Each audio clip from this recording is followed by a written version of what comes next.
This video shows how to install and open Blender. Please skip this video if you know how to install software online.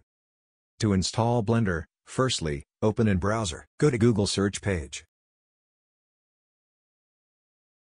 In the Google search field, enter the keyword Blender. Click the Blender official website. Click the button of Download Blender. It brings you to a new page. Click Download Blender in the new page.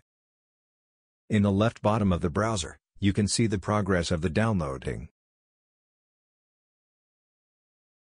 About 1 to 2 minutes later, the file is downloaded. Click the downloaded file. An installing pop-up window is shown. Click the next buttons to install Blender.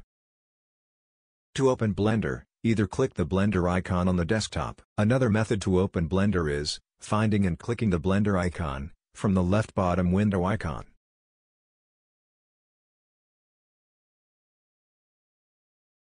Thanks for taking time to watch this topic.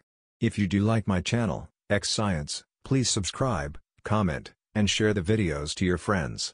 I hope you guys have a wonderful day.